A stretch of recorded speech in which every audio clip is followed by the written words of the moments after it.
Hello everyone, नमस्कार। आज के हमारे टॉपिक में हम बात करने वाले हैं रिजिड रोटर के ऊपर। मैं डॉक्टर राकेश चौरे और आज मैं आपको बताने वाला हूँ रिजिड रोटर क्या होता है। तो आइए शुरू करते हैं रिजिड रोटर। तो रिजिड रोटर जो है ये हमारी क्वांटम मैकेनिक्स और क्लासिकल मैकेनिक्स का एक बहुत इंपॉर्टेंट टॉपिक है। रिजिड रोटर बेसिकली होता क्या है? रिजिड का मतलब दृढ़, स्थिर। रोटर का मतलब घूमने वाला, यानी एक ऐसी दृढ़ चीज जो घूम रही है उसको हम बोलेंगे रिजिड रोटर। रिजिड का मतलब दृढ़ और रोटर का मतलब घूमना। जैसे कि हमारी बाइसिकल, साइकिल। साइकिल को जब तक हम पैडल नहीं करेंगे तब तक वो आगे नहीं बढ़ेगी, तब तक उसके जो व्हील्स है वो रोटेट नहीं करेंगे। तो साइकिल एक रिजिड थिंग है जिसको पैडल करने पर यानी एक एक्स्ट्रा एनर्जी देने पर वो रोटेट करने लगती है। उसके जो टायर के एंगल्स है वो चेंज होने लगते हैं, तब हम उसको बोलते हैं रिजिड रोटर। तो ऐसी रिजिड चीज जब वो घूमने लगती है तो वो कहलाती है रिजिड रोटर, जो कि जनरली थ्री डायमेंशनल होते हैं। यानी रिजिड बॉडी जो होगी वो जनरली थ्री डायमेंशनल होगी।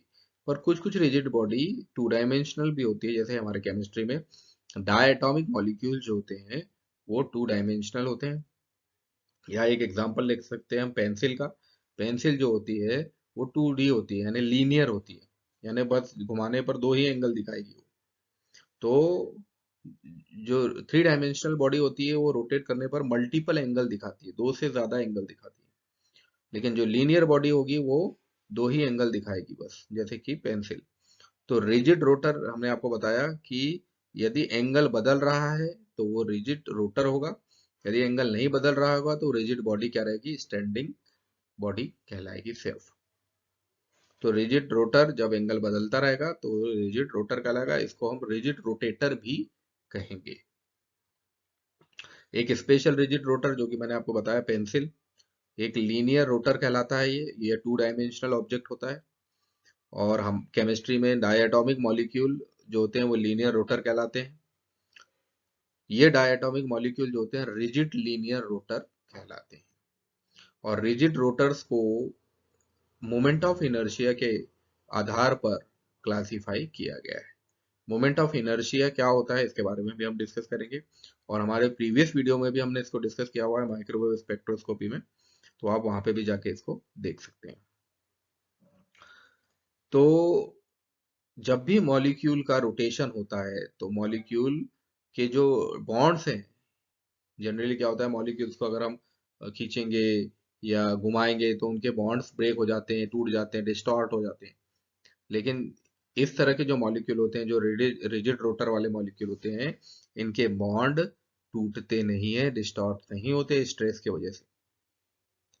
तभी इन मॉलिक्यूल को रिजिड रोटर मॉलिक्यूल कहा जाता है। तो इसको थोड़ा और अच्छे से समझते हैं रिजिड रोटर को। तो ऐसे मॉलिक्यूल जिनके बॉन्ड डिस्टॉर्ट नहीं होते हैं स्ट्रेस में भी, वो वही मॉलिक्यूल रोटेशन करते हैं। अब ये जो हमने डायग्राम बनाया है, ये जो डायग्राम है ये है लीनियर मोशन के लिए। यहाँ आप एरो देख रहे हैं, ये एरो दिखा रहा है कि ये जो मॉलिक्यूल है या एटम है ये इस डायरेक्शन में जा रहा है, मोशन कर रहा है। यानी एक ही डायरेक्शन में मोशन कर रहा है ये। यानी ये जो मॉलिक्यूल है 2D मॉलिक्यूल है, टू डायमेंशनल मॉलिक्यूल है। तो इस तरह के मॉलिक्यूल, और ये m क्या दिखा रहा है यहाँ पे? m इसका मास दिखा रहा है, एटम या मॉलिक्यूल का मास दिखा रहा है। तो इस तरह से ये एक डायरेक्शन में रोटेट जा रहा है। इसको हम बोलेंगे लीनियर मोशन। ये कहलाएगा लीनियर, एक ही लाइन में जा रहा है, सीधी लाइन में जा रहा है, ये कहलाएगा लीनियर मोशन। दूसरा देखिए, यहाँ पे हमने ये इस तरह का एक वो बना दिया है, सर्किल बना दिया है, और ये बीच में से एक मीडियन लाइन गई हुई है। अब इसके थ्रू ये जो एटम है ये इसके सराउंड यानी इस तरह से पूरा ऐसे रोटेट कर रहा है। तो और साथ में इस जो एटम है, इस एटम का मास है यहाँ पे ये। और जब ये घूमता है यानी यहाँ से ये अगर मान लो यहाँ चला गया तो इसका जो एंगल है वो बदल जाता है, यानी यहाँ पे एंगल कुछ और हो जाएगा, यहाँ एंगल कुछ और है। तो ये जो थीटा है एंगल को दिखाता है। ये आर जो है ये रेडियस को दिखाती है कि रेडियस किस तरह से चेंज हो रही है। तो यहाँ पे तीन चीजें, मास, रेडियस और एंगल थीटा, ये तीन चीजें। तो हमने पहले ही बताया कि रोटेशन का मतलब क्या होता है, चेंज इन एंगल। अब यहाँ अगर लीनियर मोशन की बात कर चल रही थी, तब वहां पे हम अ, किसी तरह का रोटेशन दिखाई नहीं पा रहे थे, यानी मॉलिक्यूल रोटेट कर ही नहीं रहा था, लीनियर मोशन कर रहा था बस। तो ये मॉलिक्यूल, इस तरह के मॉलिक्यूल जो होंगे जो लीनियर मोशन करेंगे, ये रोटर नहीं कहलाएंगे। रोटर कौन कहलाएंगे, जो कि एंगल चेंज करेंगे, जैसे कि ये। तो इनको एंगुलर मोशन बोलेंगे। यानी एक चीज यहाँ क्लियर होना चाहिए कि जब रिजिड रोटर की बात हो रही है, तो वहां पे एंगुलर मोशन होगा, यानी एटम या मॉलिक्यूल इस तरह से घूमेगा जैसे कि अर्थ सन के अराउंड घूमती है एक पाथ में। तो वहां पे भी एंगल चेंज होता है, उसका रेडियस चेंज होता है। तो इस तरह से इस चीज को हम बोलते हैं एंगुलर मोशन। तो यहाँ पे एंगुलर मोशन और लीनियर मोशन आपको समझ में आ गया होगा कि क्या है, एंगुलर क्या है और लीनियर क्या है। ठीक है, अब आगे चलते हैं। तो लीनियर मोशन से हम लीनियर वेलोसिटी निकाल सकते हैं। लीनियर वेलोसिटी के लिए formula v is equal to हो जाता है डिस्टेंस अपॉन टाइम। तो यहाँ ध्यान रखना है आपको, लीनियर वेलोसिटी जो होगी v से शो करते हैं इसको, और इसका फॉर्मूला होता है डिस्टेंस अपॉन टाइम। ऐसे ही एंगुलर मोशन के लिए एंगुलर वेलोसिटी, जिसको ओमेगा से शो करते हैं, w ओमेगा से शो करते हैं, ये एंगुलर वेलोसिटी कहलाती है। और इसके लिए फॉर्मूला होता है रेडियंस, यानी रेडियस अपॉन टाइम, यानी कितने टाइम पर उसकी रेडियस कितनी चेंज हो गई, ये कहलाती है एंगुलर वेलोसिटी। तो यहाँ से v और ओमेगा आपको पता चल गया। अब हम लीनियर मोमेंटम की बात कर लेते हैं, क्योंकि लीनियर मोशन से लीनियर मोमेंटम मिलेगा, और लीनियर मोमेंटम में हमको जरूरत पड़ेगी मास और लीनियर वेलोसिटी की, यानी उसकी गति कितनी है। तो लीनियर वेलोसिटी और मास मिलके क्या बनाते हैं, लीनियर मोमेंटम बनाते हैं, इसको p से शो करते हैं। p is equal to m into V. अब एंगुलर मोमेंटम बता देते हैं, जिसको l से शो करते हैं। और एंगुलर मोमेंटम इक्वल टू होता है I इंटू ओमेगा। ओमेगा यानी रेडियस अपॉन टाइम, और I का मतलब क्या हो गया, मूवमेंट ऑफ इनर्शिया। क्योंकि जब चीज घूमेगी तो वो किसी न किसी फील्ड का, किसी न किसी फोर्स का अपोज करेगी, उसके अपोजिट घूमेगी। जैसे साइकिल चलती है तो ग्रेविटी के अपोजिट काम करती है, तब वहां पे मूवमेंट ऑफ इनर्शिया काम करता है। तो जो भी चीज रोटेट करेगी वहां मूवमेंट ऑफ इनर्शिया काम करता है।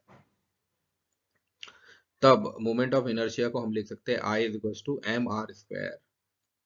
आई equal to M R square. M जहाँ पे क्या है, मास है, और आर क्या है, रेडियस है। और इसको अगर फर्दर हम एनहांस करें, इलाबोरेट करें, तो मोमेंट ऑफ इनर्शिया किसी मॉलिक्यूल के लिए हो सकता है। अगर मॉलिक्यूल की बात करें, और मॉलिक्यूल मान लीजिए आई है, स्मॉल आई है, तो उस मॉलिक्यूल के लिए मोमेंट ऑफ इनर्शिया का फॉर्मूला ये हो जाएगा, summation I am I into are I square. ये फॉर्मूला हो जाएगा मोमेंट ऑफ इनर्शिया के लिए। ठीक है, इस फॉर्मूले को याद रखना है, यह फॉर्मूला हर जगह काम आएगा। तो आर आई क्या है, तो आई है, जैसे कि मैंने बताया कि आई एक एटम है, और जिसके लिए आर जो है परपेंडिकुलर डिस्टेंस होगी, कहाँ से, from the axis of rotation, यानी रोटेशनल एक्सिस के से आई एटम के जो डिस्टेंस है उसके परपेंडिकुलर होगी, उसको आर आई हम बोलेंगे, या बॉन्ड लेंथ भी उसको बोल सकते हैं। तो मोमेंट ऑफ इनर्शिया क्या है, मोमेंट ऑफ इनर्शिया यानी इसको हम मास मोमेंट ऑफ इनर्शिया भी कहते हैं।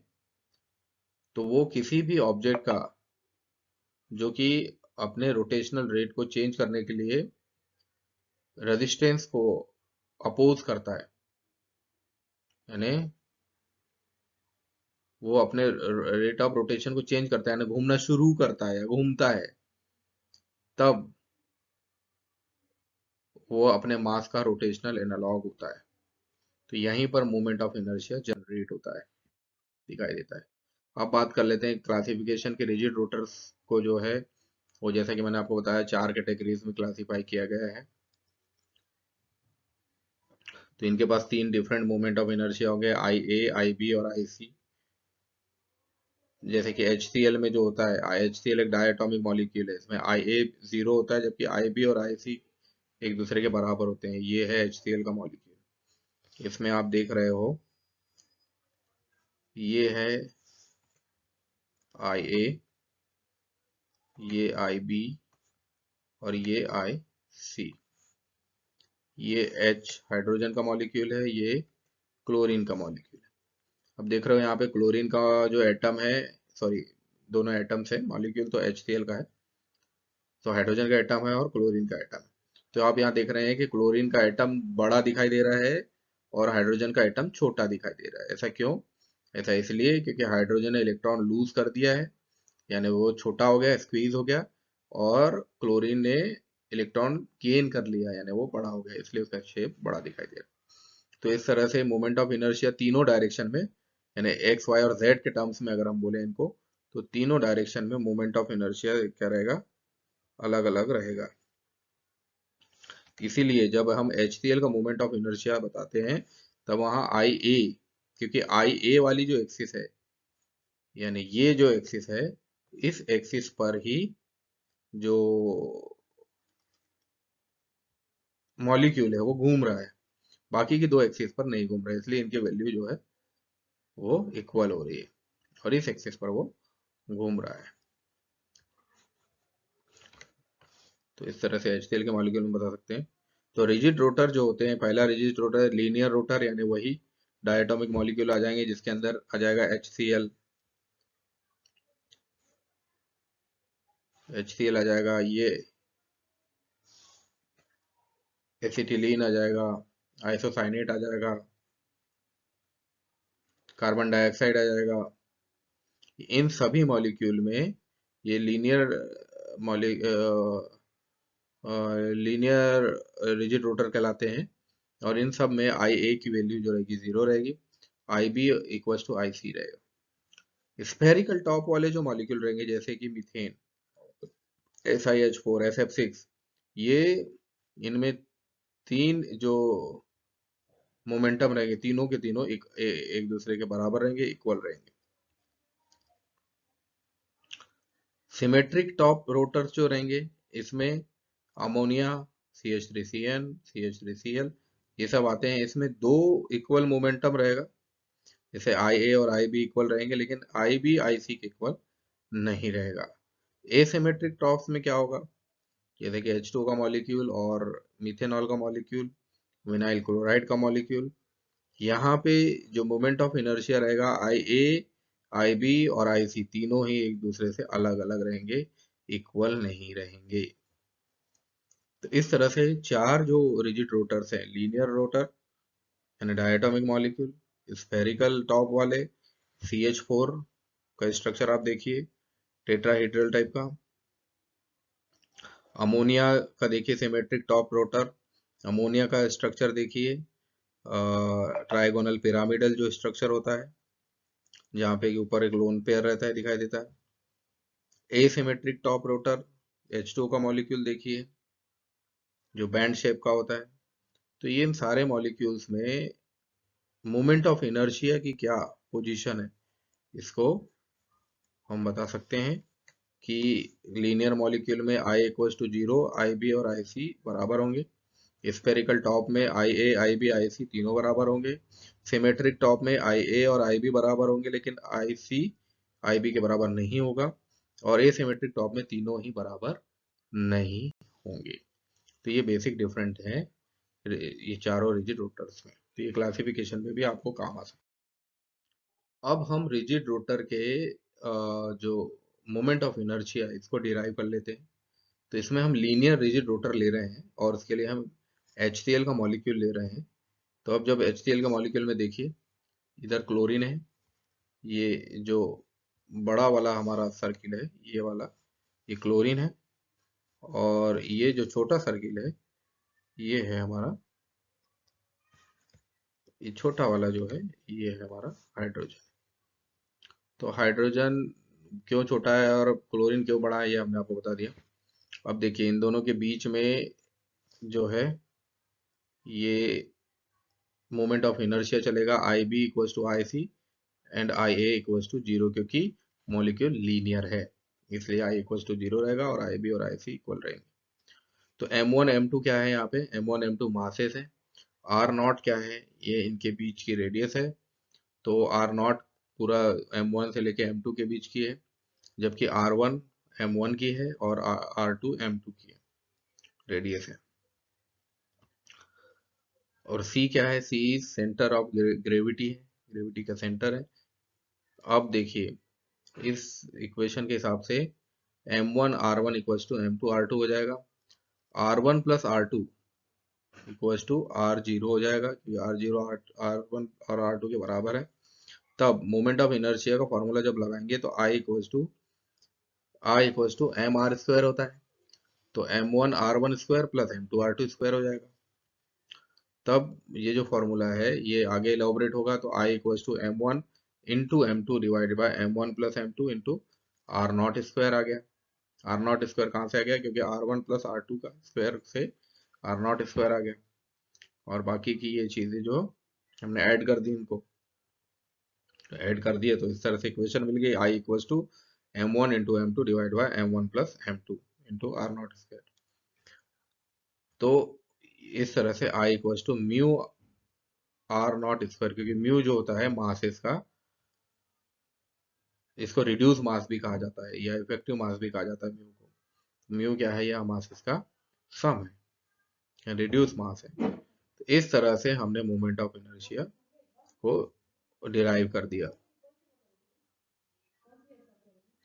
तो मोमेंट ऑफ इनर्शिया से हम बॉन्ड लेंथ के साथ साथ एटॉमिक मास को भी कैलकुलेट कर सकते हैं। तो इस तरह से हम moment of inertia linear rigid rotor से निकाल सकते हैं। आई होप कि आपको ये वीडियो लेक्चर समझ में आया होगा। अगर समझ में आया हो तो प्लीज़ मेरे वीडियो को लाइक करें, इसको शेयर करें, मेरे चैनल को सब्सक्राइब करें। Thank you very much for watching this.